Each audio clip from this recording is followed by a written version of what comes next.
Hello champion, how is your Joe? So once again you are most welcome my YouTube channel. So आज की इस video में again fluid mechanics से दो आधार question आपके लिए छोड़ने जा रहा हूँ. सो आज की इस एपिसोड में हम लोग डिस्कस करने जा रहे हैं डेंसिटी से रिलेटेड क्वेश्चन. डेंसिटी से आप कहोगे सर ये क्या डेंसिटी तो बड़ा सिंपल है सर लोअर क्लास में.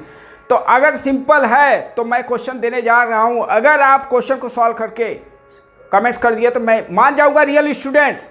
So let's start the video. Fluid mechanics से क्वेश्चन आपके लिए डेंसिटी से जा रहा है. क्वेश्चन डेंसिटी से जा रहा है. क्वेश्चन क्या है बेटा? डेंसिटी पहले लिख लेते हैं भैया. डेंसिटी को रो से रिप्रेजेंट करते हैं. किससे? रो से. तो क्या होता है? मास पर यूनिट वॉल्यूम. मास पर यूनिट वॉल्यूम को ही क्या बोलते हैं? डेंसिटी. इसका यूनिट क्या हो जाएगा? केजी पर मीटर क्यूब. बोला जाए क्वांटिटी कैसा है भैया? इसका तो डायरेक्शन तो है ही नहीं. डायरेक्शन का कोई रोल नहीं है.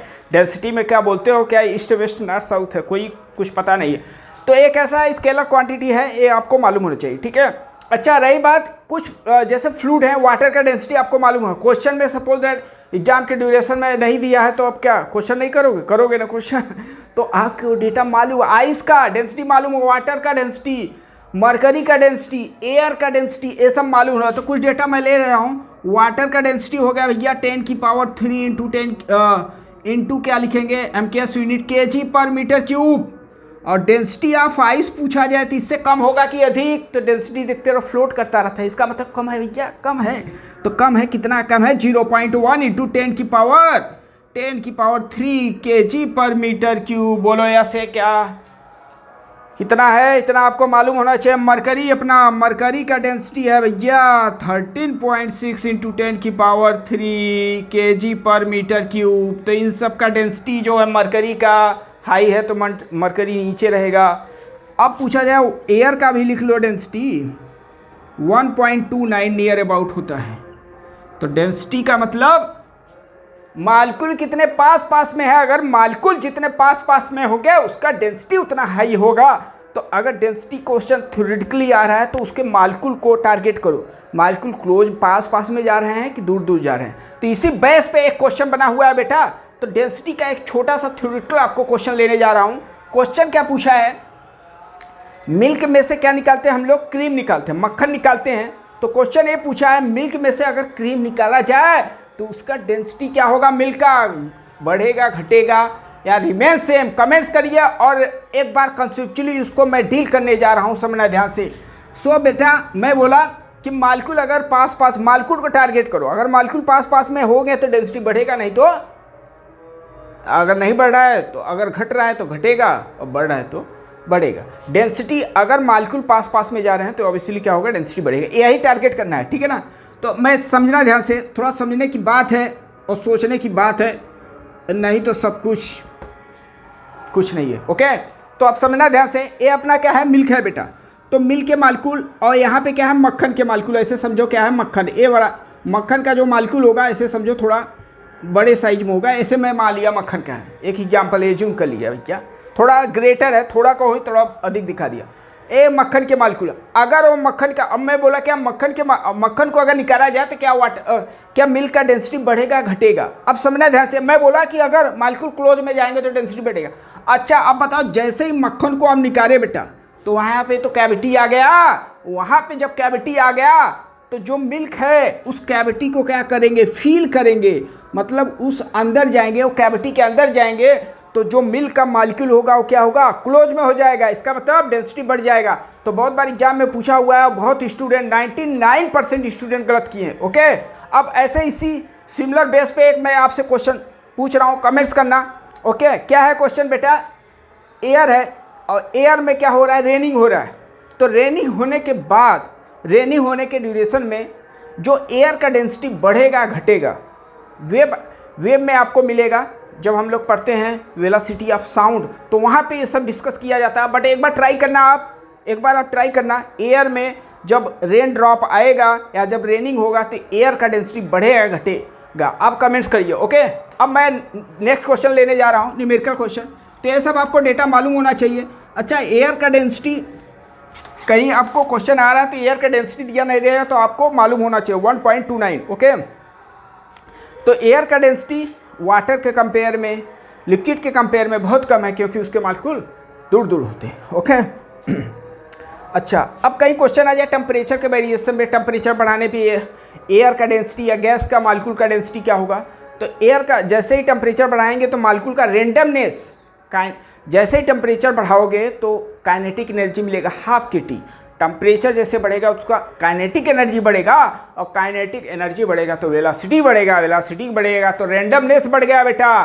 किसी टाइम फोटो खींचोगे, मालिक्यूल वही है लेकिन किसी टाइम पे फोटो खींचोगे लगेगा सब जगह एक मालिक्यूल है। ऐसे एक मैं वीडियो में शॉर्ट वीडियो शेयर किया हूँ, उसमें देखना वो फैन 3 ब्लेड है, लेकिन जब फैन का स्पीड बढ़ता है तो लगता है कि उसमें बहुत हज़ारों ब्लेड है।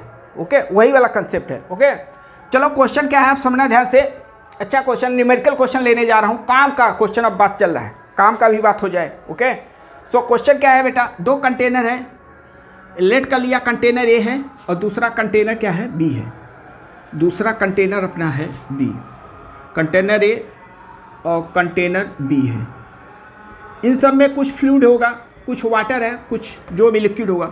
अब इन दोनों को क्या किया जा रहा है, मिलाया जा रहा है।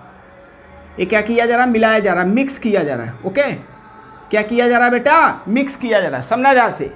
तो क्वेश्चन में ये बोला है अगर दोनों का मास सेम है, क्या बेटा, क्या सेम है, मास अगर सेम है, अगर दोनों का मास सेम है, मास क्या है यहाँ पे सेम है, मतलब जो ए का मास है जो बी का मास है, दोनों को अगर सेम मास में अगर दोनों को मिक्स किया जाए तो जो मिक्सचर है, मिक्सचर का आपको डेंसिटी बोला जा रहा है वो क्या है, 3 है। क्वेश्चन में बोल दिया। ओके, अब यही कंटेनर है, यही कंटेनर है, बट कंडीशन अब क्या दिया है, कंडीशन ये दिया है, ए कंटेनर है और बी कंटेनर है, जब सेम मास में मिलाए तो उसका मिक्सचर का डेंसिटी क्या हो गया बेटा, 3 हो गया। अब बोल रहा है कि क्वेश्चन में अगर सेम वॉल्यूम में इसको मिलाया जाए, सेम वॉल्यूम में मिलाया जा रहा है तो मिक्सचर का जो डेंसिटी हो जा रहा है वो बेटा वो क्या हो जा रहा है, वो 4 हो जा रहा है। क्या हो जा रहा है, 4 हो जा रहा है। ओके, क्या हो जा रहा है, 4 हो जा रहा है। तो आपसे क्वेश्चन में ये पूछा है दोनों लिक्विड का डेंसिटी क्या होगा, density of the both liquid, density of both liquid. ऐसे और भी क्वेश्चन बन सकते हैं, एक बोथ लिक्विड। ओके, एक क्वेश्चन मैं ले रहा हूँ, उसको समझना ध्यान से, बहुत अच्छा क्वेश्चन है, कंसेप्चुअल क्वेश्चन है और ऐसे बहुत बार एग्जाम में बने हुए हैं। ओके, अब मैं क्वेश्चन को डील करने जा रहा हूँ, आप प्रॉपर इसको समझने की कोशिश करें, बिकॉज इसके बाद दर्जनों क्वेश्चन का धुआंधार तूफान मच जाएगा, क्वेश्चनों का आपको धुआंधार क्वेश्चन मैं आपको दूंगा। ओके, सब क्वेश्चन धक्का-धक्की कर लोगे। ओके, तो क्वेश्चन क्या है बेटा, समझना ध्यान से। चलो अब इसको सॉल्व करने जा रहा हूँ, आप क्वेश्चन का लैंग्वेज समझ में आ गया। अच्छा, अब मैं इसको इरेज कर रहा हूँ, मुझे क्वेश्चन मालूम है क्या है, तो मैं इसको इरेज कर लिया, लेट कर लिया। पहले वाले का डेंसिटी बेटा है ρ1 और दूसरे वाले का डेंसिटी क्या है, ρ2 है। ओके, क्वेश्चन समझ में आ गया क्या, 2 कंटेनर है, पहले में सेम मास में अगर मिलाया जा रहा है तो मिक्सचर का डेंसिटी 3 है, अगर सेम वॉल्यूम में मिलाया जा रहा है तो मिक्सचर का जो डेंसिटी है वो क्या होगा, 4 हो जा रहा है। ऐसे में पूछ रहा है दोनों लिक्विड का डेंसिटी क्या होगा, क्या समझ में आया क्या, तो समझ में आया तो क्या सॉल्व करके आप दिखा सकते हो क्या। चलो अब करते हैं, अब समझना ध्यान से कैसे किया जाए। तो मास यहाँ पे सेम दिया तो मुझे मालूम है जो वॉल्यूम होगा बेटा वो क्या होगा, सेम होगा। जितना इसमें वॉल्यूम था, ये इसका वॉल्यूम इसका मिला के ही तो ओवरऑल वॉल्यूम होगा मिक्सचर का। बोलो यस या नो बेटा, होगा ना। तो वॉल्यूम को हम लोग लिख सकते हैं मास अपान डेंसिटी बेटा।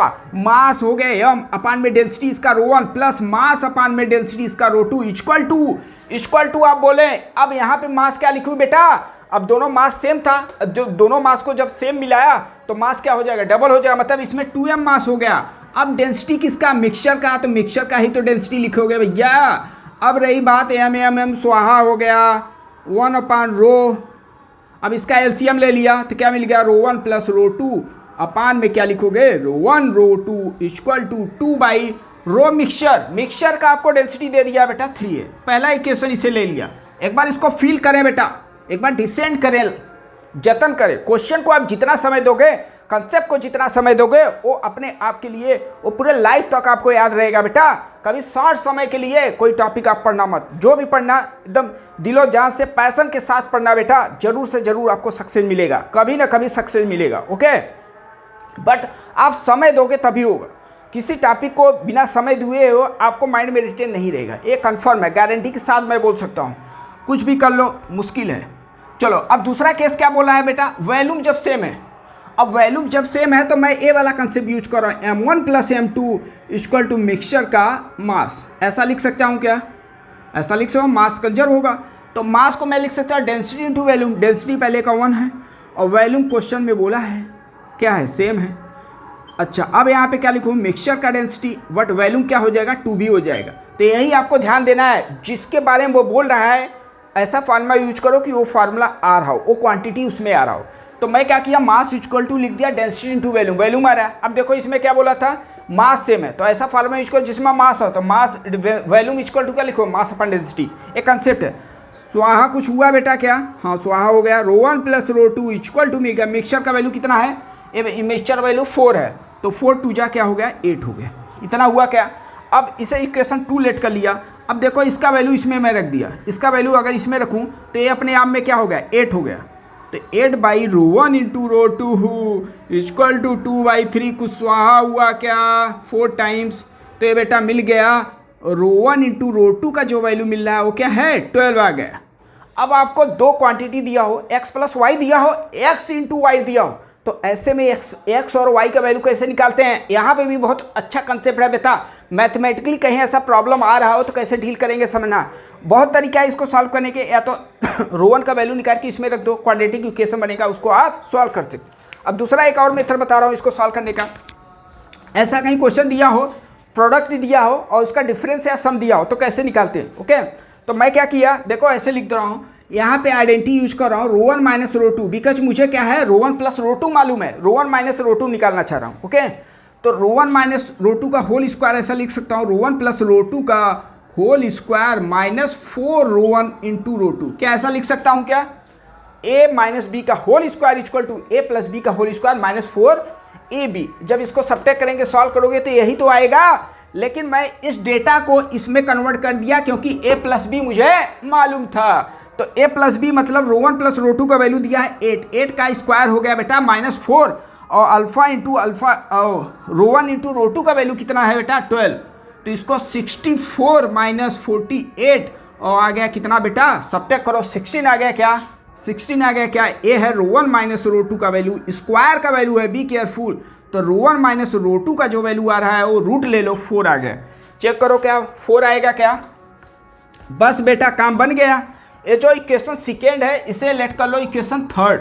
अब दोनों को ऐड कर दो, देखो ρ1 + ρ2 इक्वल टू 8 आ गया, ये अपना सेकेंड इक्वेशन था। ऐड करोगे कुछ स्वाहा हुआ क्या बेटा, कैंसिल आउट हो गया, ये अपना क्या हो गया, कैंसिल आउट हो गया, ये कैंसिल आउट हो गया। तो 2 टाइम्स ऑफ ρ1 इक्वल टू क्या मिल गया 12, तो ρ1 का वैल्यू आ गया बेटा 6 आ गया। अब ρ1 का वैल्यू जैसे ही इसमें किसी एक इक्वेशन में रख दिए तो क्या मिल जाएगा, ρ2 मिल जाएगा। तो इसमें अब रख दो किसी एक इक्वेशन में, इसमें मान लो रख दो, तो क्या लिखो ρ2 इक्वल टू मल्टीप्लाई में डिवाइड होगा 2 आ जाएगा। तो दोनों का डेंसिटी आपका निकल चुका है। देखो एक बार समझ में आया क्या है, एक बार समझने की कोशिश करो, अच्छा क्वेश्चन है बेटा। ऐसे स्टूडेंट जो डेंसिटी को सोचते हैं बहुत बड़ा सिंपल है, तो क्या एक बार इनको देखो, एक बार सॉल्व करो, क्या रियल में क्या सिंपल है क्या। ओके, और ऐसा क्वेश्चन आया है नीट में आया हुआ है क्वेश्चन, और बहुत स्टेट लेवल के यूनिवर्सिटी पे ऐसे बहुत पूछा है, CUT में ऐसे पूछने का चांसेस है। ओके, तो आई होप कि आपको समझ में आ गया। एक बार जो मैं बताया उसको समझने की कोशिश करना, और इसी बेस पे मैं एक और क्वेश्चन देने जा रहा हूँ, ठीक है ना। यहाँ पे क्या है 3 कंटेनर है, यहाँ पे क्या है 3 कंटेनर है बेटा, 3 कंटेनर है और सेम मास में मिलाया जा रहा है, सेम मास में इसको मिलाया जा रहा है, सेम मास में मिलाया जा रहा है। तो आपसे पूछ रहा है मिक्सचर का डेंसिटी कितना होगा, मिक्सचर का डेंसिटी कितना होगा। इसका आपको डेंसिटी दे दिया है, तो क्वेश्चन में दे दिया है। इसका जो डेंसिटी है बेटा वो है ρ1 का वैल्यू आपको दे दिया है 4 है, और ρ2 का वैल्यू दे दिया है आपका 3 है, और ρ3 का वैल्यू आपको दे दिया है 2/3 दे दिया। ओके, तो मिक्सचर का आपको मिक्सचर का डेंसिटी पूछ रहा है, मिक्सचर का आपका डेंसिटी पूछ रहा है, और सेम मास में इसको मिलाया जा रहा है। किस में मिलाया जा रहा है बेटा? सेम मास, मतलब तीनों कंटेनर में जो मिक्सचर किया जा रहा है सब में तीनों में मास क्या है? इक्वल है। तो ऐसे में जो मिक्सचर बनेगा उसका डेंसिटी क्या होगा? ओके, तो इसके जो पहले मैं क्वेश्चन किया उसी से एसोसिएटेड है, उसी से लिंक है, वो आप क्वेश्चन समझो और उसको फील करो, समय दो क्वेश्चन को कैसे पैटर्न बन रहा है, उसी पे एनालिसिस करो। ओके, देन इस क्वेश्चन को आप डील करो और ज़रूर से ज़रूर आपका आंसर आएगा। और इसको ट्राई करें और इसी से रिलेटेड क्वेश्चन करो। अगर डाउट मिल रहा है, इससे कोई क्वेश्चन आपको डाउट मिल रहा है तो ज़रूर से ज़रूर आप कमेंट्स करें। ओके, सो नेक्स्ट वीडियो में मिलते हैं। जय हिंद, जय भारत।